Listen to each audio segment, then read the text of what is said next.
Are y'all ready to talk about grades at UC Berkeley? Because I'm about to spill some tea. Hello everybody, welcome back to my channel. If you're new here, my name is Katie and I am obviously a UC Berkeley graduate where I just finished my undergraduate degree in anthropology. So I was a transfer student at UC Berkeley, and one of the things that I wanted to do in my time at Berkeley was to share as much information about what going to UC Berkeley was like, and like our classes and our homework and getting graded for that homework, because when I was in community college, I just kept looking for this information and nobody was making it. So when I got to Berkeley, I decided that I want to continue sharing what my educational journey was like, including things like the grades that I get. So that's what we're gonna do today. At the end of every semester of my junior year, I sat down and I talked to you guys about what my grades looked like as a transfer student at UC Berkeley, and I forgot to do it for my first semester of my senior year, so I am sitting down now to go over all of my grades from the entirety of my senior year at Berkeley. Before we begin, I need to give a disclaimer. I want to remind everyone that I make these videos for informational and educational purposes only, and that you should not be comparing yourself to other people on the internet. I make these videos so that you guys have a better understanding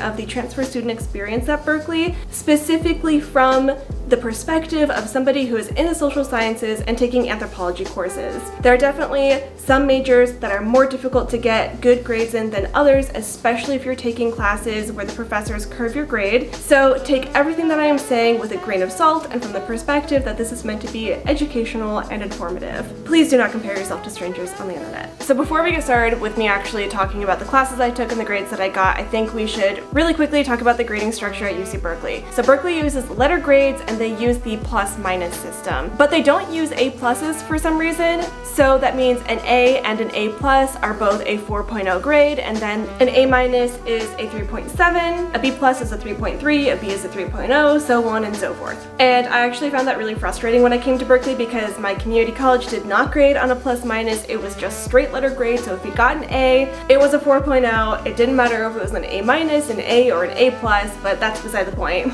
So now that we understand the grading structure, let's go ahead and just jump right into it and talk about the classes that I took and the grades that I got for those classes, which, by the way, if you want a more in-depth look into the classes I took in my senior year, like where I actually describe what the course description is, what I did in the class, how often we met, what the homework was like, how much readings I had, and all that kind of stuff, go ahead and click on the video in the card or check out the link in the description below because I'll add it there.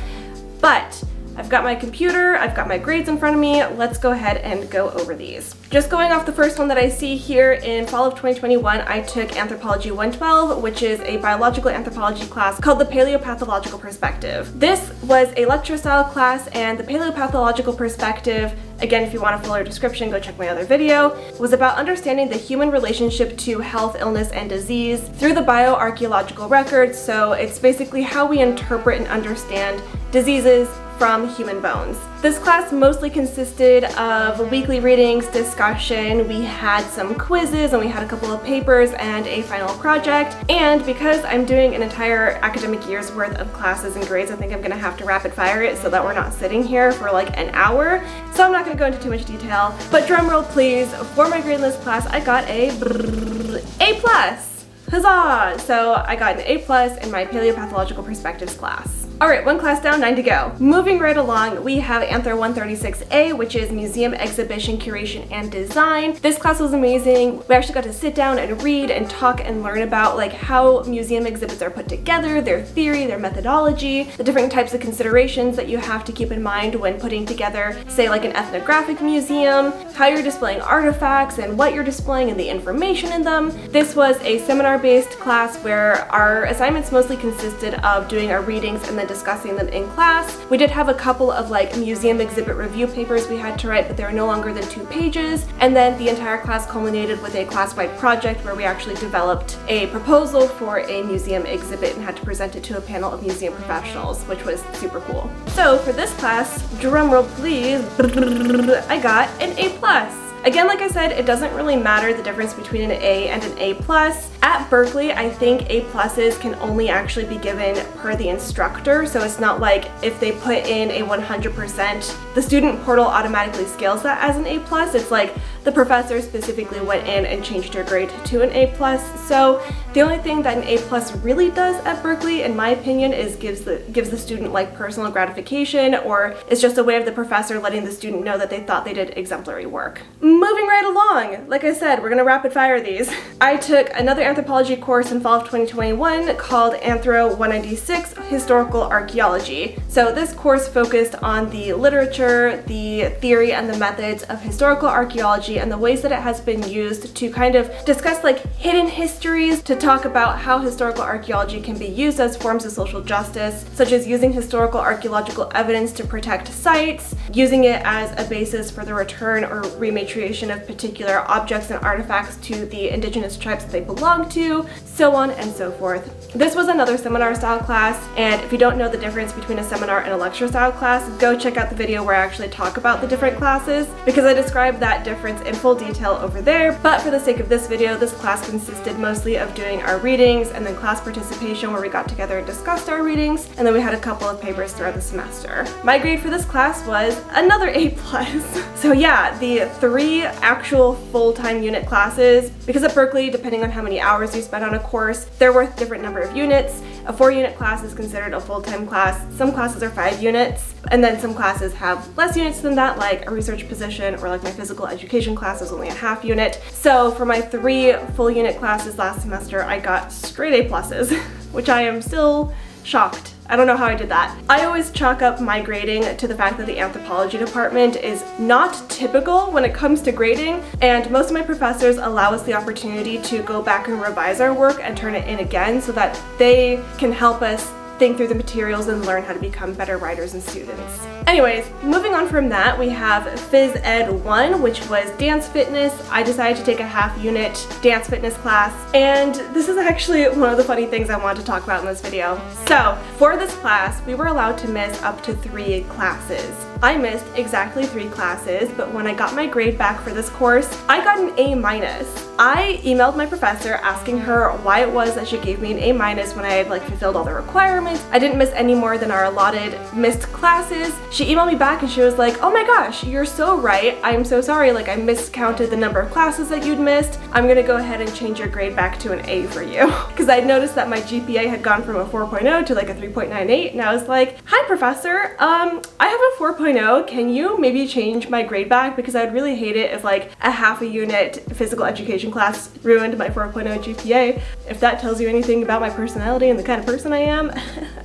Moving on! The last class that I took in fall of 2021 was actually a research position. At UC Berkeley, we have something called the Undergraduate Research Apprenticeship Program, which is a program for undergraduate students to get research experience. Usually pairs you up with either a professor or a graduate student underneath a professor, where you get to become a research assistant and get experience either working in the lab or doing field work or research or whatever. Last semester, I worked on a UREP that was looking at foodways of the American Southwest. So once a week I would go into the archaeological lab in the basement of the Anthropology building, and I'd sit at a microscope and I would stare at burnt bits of food that had been recovered from an archaeological site, and I would sort them and categorize them into what they were. So for example, we had one category which was corn kernels, another category that was seeds, another category that was wood. So that was another opportunity for me to get an additional unit while also gaining research experience. However, URAP classes are not graded. At Berkeley, we do have different types of grading options than just A, B, C, D. We also have elective pass, no pass is when the student actually goes in and changes their grading option from graded to either passing the class or failing the class. And the thing about pass, no pass is that regardless of whether you pass or fail, that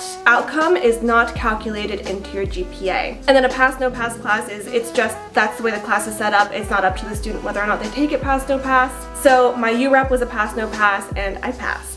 So for the fall 2021 semester, I passed with a 4.0 GPA. Moving right along into spring 2022, which is the semester that I just finished. So I actually took a couple of classes that were outside of my major this semester because at the end of last semester, I decided I wanted to apply for grad school in a field that was different from what I had been setting myself up for. I was originally trying to become an archaeologist and I was going to go to grad school for archaeology, and the end of last semester changed things for me, which I'm going to go into into in more detail in another video. It's a whole explanation. But basically, I came across a couple of programs that look at fashion and fashion history from an anthropological perspective, and I really want to go to grad school for that, but in order to set myself up for success in that, I wanted to take some classes in my final semester at Berkeley that explored different aspects of the things that I might have to get into or have to learn about in my graduate program, as well as things that I might have to utilize or lean on for my thesis and my research. So with that being said, the first class that I think I should talk about is my art history class. I took History of Art R1B, which was actually a lower division writing course, but the reason why I took it is because it was titled Reading and Writing About Visual Experience Understanding Textiles. So this was an art history course that focused on textiles, and not just like textiles and clothing, but also like textiles and clothing represented in art. And a lot of what I aim to do in graduate school has to do with this kind of thing. So despite the fact that it was a lower division class and I'm a senior, or was a senior, I decided to take it anyways just to get like a little bit of a taste to see what it would be like.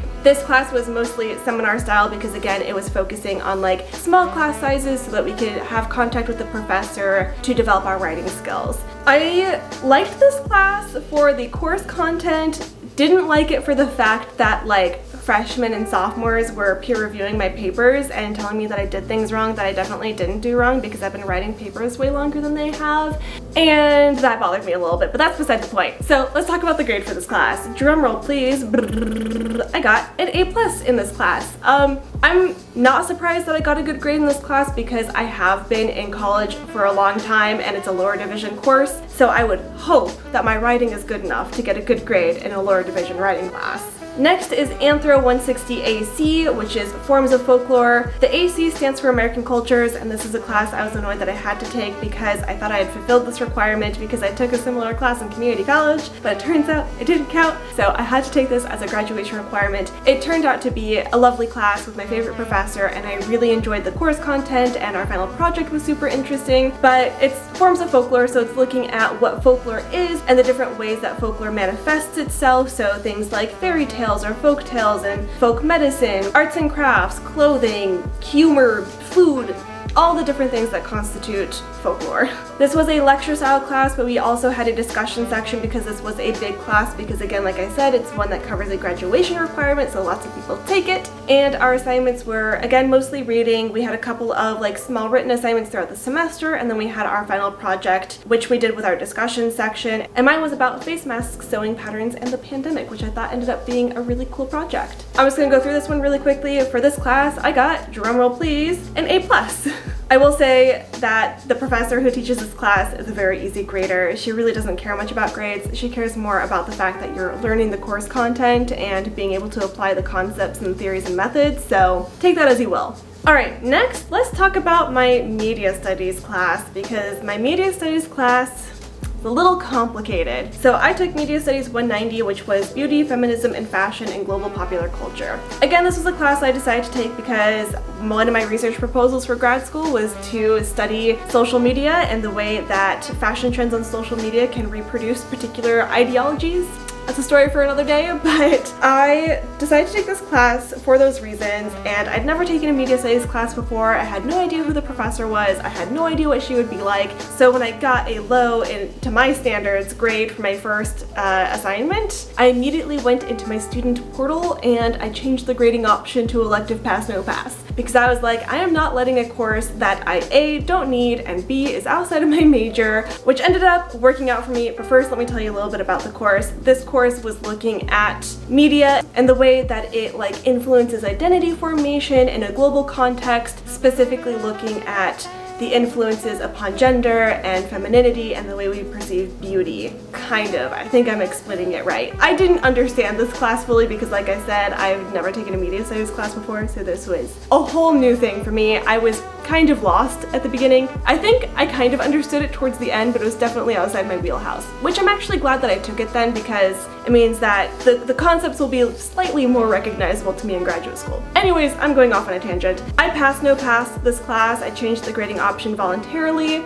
I ended up passing the class and I officially got a 92%. So I technically got an A- in the class, which would have dropped my GPA, but because I elective no passed it, it did not count for my GPA, which is why I still have a 4.0. Listen, I am a huge proponent of using whatever resources that you need to use in order to get the outcome that you want, as long as it's within reason. And it's the only class I electively passed, so anyways, moving on. Then I also continued my undergraduate research apprenticeship program from the last semester. So I worked in the lab for 1 unit. It was a no pass. I passed that class. And then lastly, I took UC Hogwarts, The Wonderful Wizarding World of Harry Potter, which is something called a DCAL. DCAL stands for Democratic Cal, and they are courses that are developed and taught by students. So this was just like a fun class that I took once a week for 2 hours, where we got to sit around the classroom and talk about Harry Potter. And the reason why I love decals is because you can take them for units that count towards your unit total for graduation, but they are usually easy to take because they're made by students for students, and you can take them in a wide variety of subjects. Everything from the Harry Potter class that I took to like Neuroscience 101 or personal financing, or there's ones about like fan fiction or like traditional tea practices and things like that. So definitely one of the cool things about Berkeley, and the only thing you had to do to pass this class was to show up at least like 50% of the classes, take at least like 50% of the quizzes, and then you had to do your final project, which was like super open-ended and like didn't have a lot of requirements. So overall, a nice decompressing, non-stressful way to spend my time at Berkeley, and I passed the class. So there you have it. I got a 4.0 for both semesters of my senior year, and I got a 4.0 for both semesters of my junior year, which means that I actually graduated from UC Berkeley with a 4.0, which is considered highest distinction because Berkeley has to be special and doesn't do Latin honors, but highest distinction is the equivalent of summa cum laude in Latin honors terms. So yeah, there you go. And those are the last grades I will ever get at UC Berkeley. And I'm gonna keep saying it until the cows come home. And by the cows come home, I mean until I move to New York. I'm very sad about leaving Berkeley, but I'm also very excited for my New York journey. If you guys have any questions about my experience as a transfer student at Berkeley, please leave them in the comments below and I'll do my best to address them. But for now, go ahead and like the video, subscribe to follow along on my New York grad school journey, and I'll see you guys in the next video. Bye everyone!